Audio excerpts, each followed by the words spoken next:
addaamirraa foon nu uffachiisee qubanni dachiirraa.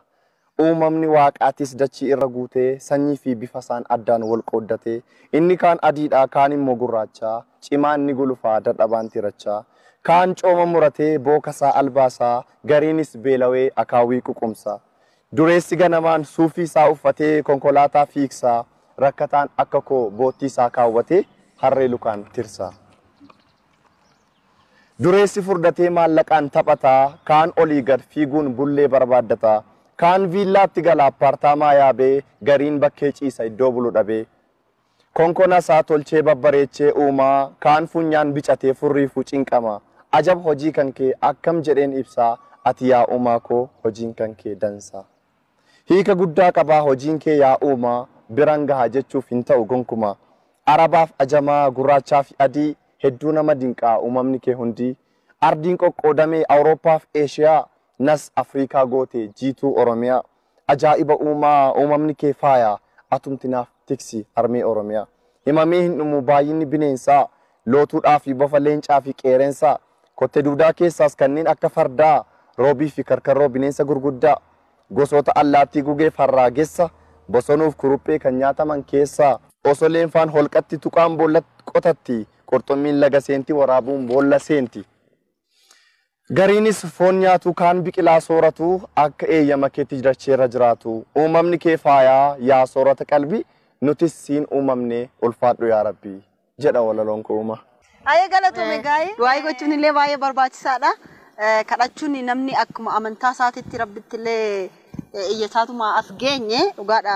karaa adda addaatiin kadhaan guddaan taasifamaatu jira. Of eeggannoon abbaas akka saayinsiin jedhuttis of eeguun dirqamadha. Kanaaf rabbi nu haa eegu rabbi dhibee kanallee biyya keenyarraaf nu haa baasu jecha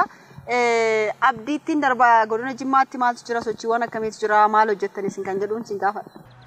Egaa akka godina Jimmaatti koronaatiin wal qabate sochiiwwan baay'ee godhaa turreerra qeerroon shanan gibee magaalaa Jimmaatii fi aannolee godina Jimmaa jala jiran jechaadha. Wal qindeessine jechaadha tola ooltummaadhaan jechaadha saanitaayizarii illee ofuma keenyaaf bitannee jechaadha baadiyyaa keessa jechaadha aannan godinni Jimmaa aanolee 22 kan isiin qabdu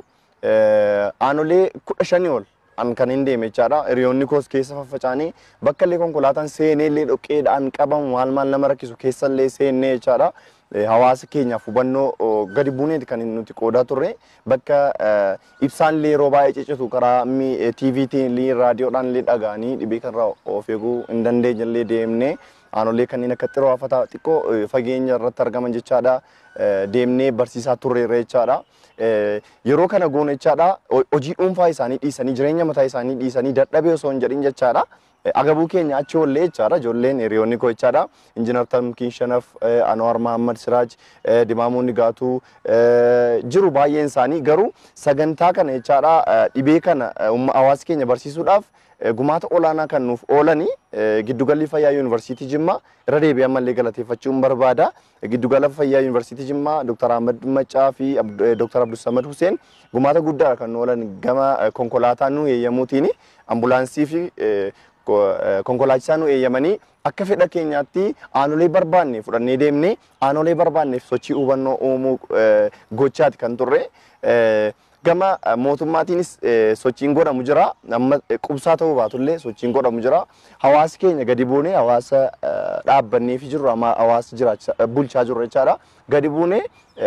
suuraaf viidiyoo qofaaf osoo hin taane gadi buunee hawaasa keenyaaf hojjechuudha kan nurraa eegamu hanga sanatti deemnee hawaasa keenya gargaaraa turreerra ammas gara fuula duraatti jechaadha hanga dhibeen kun biyya kana keessaa ba'utti rabbii gaditti jechaadha hawaasa keenya ni barsiisna obboloonni koo deeggarsa kana hawaasa keenya barsiisuuf gochaa turan irra deebi'ee galateeffachuun barbaada. Wantoota hedduu kaasnee waan isin gootan kanaan dura gochaa turtan waan rabbii fi namnis jaalatu waan gootaniif ammas itti fufaa wantoonni akkanaa kun babal'achuu qaba. Keessattuu yeroo ammaa kana rakkoo addunyaa qunnamee fi biyyi keenya immoo keessa jirtu kana keessaa ba'uu fi hojiiwwan akka keessanii kun babal'achuu qaba. Isin jechuu fi isinillee rabbi sinaa eegu garuu isa dhumaa sa'aatii xumuraarras geenyee jirra waan ta'eef dhaamsi qabdanoo jiraate daqiiqaa muraasaan dhaammattu otoo gara dhaamsa keessan xumuraatti hin deeminiin dura garuu dhaabbanni beeksisaa masaraa dhaabaa waraqaa galataa isinii qopheessee waraqaa galataa kana immoo waan isin hojjettan kanaaf yeroo dheeraa booda tarii gaafa mana godhattan gaafa ijoollee godhattan kan hojjechaan ture kana malees immoo hojii akkanaa hojjechuun nama galata galchisiisa akka jettanii yookiin dhalootatti dhaamtaniif wantan danda'u waanan qopheessedha waraqaa galataa kanan sinii kenna kana malees immoo manni uffata aadaa yaadasaa akkas keessummaa affeeree fageenya dhufantu jira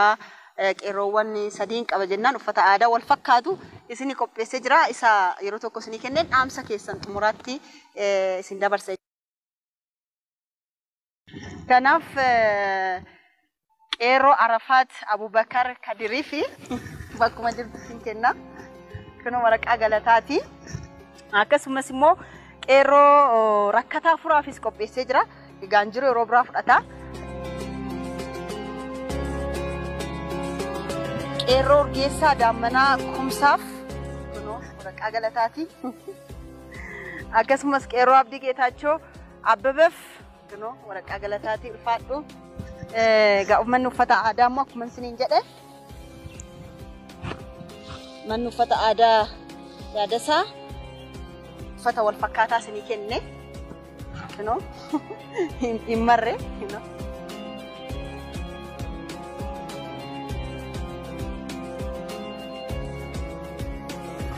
uffata aadaa wal fakkaataadha tarii godhachuu dandeessu egaa waraqaa galataa kanan isinii qopheessee galata guddaa qabdu waan jedhu dubbisuu fi dandeenya Abdii dubbisi waraqaa galataa namoota naannoo keessanitti rakkatanii deeggarsa barbaadaniif rakkoo keessan caalaa rakkoo isaaniif dursa kennuun ofii kadhachaa qindeessuun aarsaa hunda kaffaluun bira dhaabbachuu keessaniif dhaabbanni keenya kabajaa fi galata guddaa akka isiniif qabu ibsaa gara fuulduraattis akka itti fuftan isinii dhaamna waraqaa galataa kana dhaabbanni beeksisaa masarratti dhaabaa nuu kenteetta galatooma ulfaadhu siin jira galatooma egaa waan baay'ee kaasneerra waan baay'ee dubbannee jirra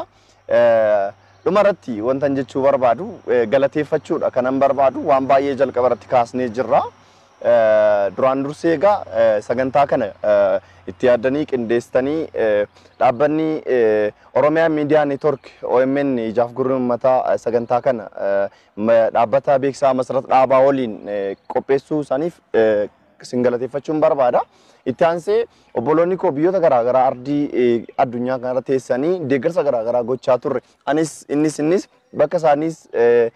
hojii wal fakkaataa kan hojjechaa jiru waan ta'eef deeggarsa nu waliin namoota harka qalleeyyii qaama miidhamtoota deeggaraa turtaniif irra deebi'ee galata guddaa isiniif galchuun barbaada keessattuu biyyoota Arabaa keessa teessanii mana fincaanii namaa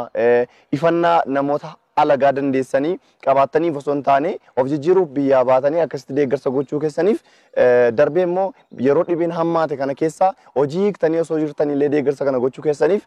aan afaaniin miidiyaa irratti dubbadhee isin galateeffachuu caalaa garaan beela'ee nyaate isin eebbiseera waan ta'eef jechumaaf isin eebbisuu barbaade jechaadha galatoomaa isiniin jechuun barbaada dhumarratti immoo hordoftoota amantaa islaamaa maraan ardii addunyaarra kan jiran obboloota koo maatiiwwan koo bakka jiran maratti jechaadha hordoftoota ammallee nu daawwachaa jirtaniin jechaadha baga ayyaana Iidul Fixir waggaa 1441 fi 41ffaadhaan isin ga'e jechuun barbaada Iid Mubaarak